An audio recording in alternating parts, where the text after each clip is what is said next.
Cada cop es diagnostiquen més casos de càncer i es preveu que en els pròxims anys les xifres vagin en augment. Però què és el càncer? Com afecta el nostre cos? Podem fer alguna cosa per prevenir-lo? Anem a pams! La paraula càncer fa referència a un grup de més de 200 malalties i cadascuna d'aquestes pot tenir unes característiques completament diferents de les altres. Però tenen un denominador comú. Es produeix una proliferació descontrolada de les cèl·lules canceroses que a vegades es disseminen a altres parts del cos. En condicions de salut, les cèl·lules humanes es multipliquen quan el cos ho necessita i quan envelleixen o es fan malbé, moren i les cèl·lules noves les reemplacen. Però a vegades es pot produir una mutació, és a dir, un canvi a l'atzar a la informació genètica que provoca que les cèl·lules comencin a dividir-se sense control. Si aquestes cèl·lules s'acumulen,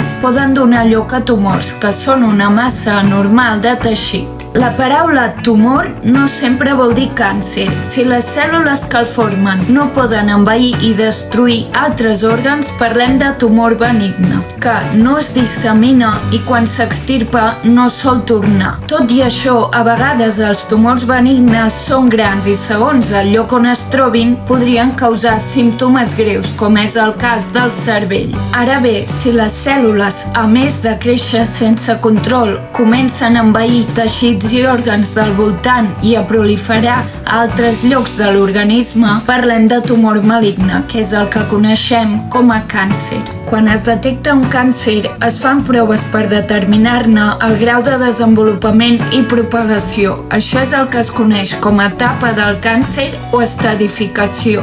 El càncer es classifica, entre d'altres, pel teixit o òrgan on s'ha originat. Per exemple, un càncer de colon amb metàstasis hepàtiques continua sent un càncer de colon. Segons el teixit on s'ha originat el càncer, aquest es classifica en diversos tipus. Alguns dels més comuns són els carcinomes, que s'originen a partir de cèl·lules epitelials, que són les que recobreixen les superfícies internes i externes del cos. Representen més del 80% de la totalitat dels càncers. Els sarcomes, un tipus de càncer que s'originen a l'os o als teixits tous, com músculs o greix, o les leucèmies, que s'originen a la mèdula òssia, que és el teixit encarregat de fabricar les cèl·lules de la sang. Aquests són només alguns tipus, però n'hi ha molts d'altres, com el limfoma, melanoma...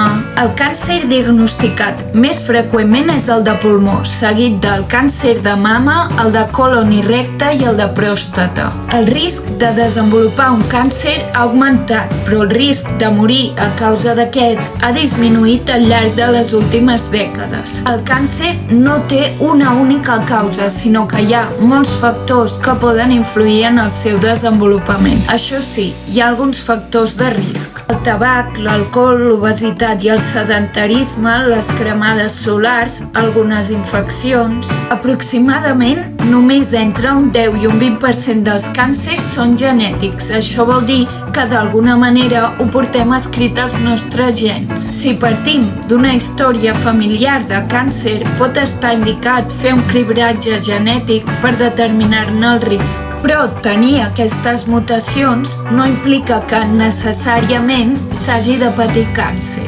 Justament, el cribratge juga un paper essencial en aquesta malaltia, ja que permet detectar alguns càncers en fases molt inicials, quan encara no donen símptomes. Quan es detecta un teixit anormal o càncer de manera precoç, pot ser més fàcil tractar-lo o curar-lo. Actualment a Espanya es du a terme cribatge pel càncer de mama, càncer colorectal i càncer de cèrvix. Durant dècades, el risc de patir càncer ha anat augmentant de manera gradual i, segons dades de la OMS, el 2050 aquest risc es veurà augmentat un 77%. El 2022 hi va haver uns 20 milions de nous casos de càncer.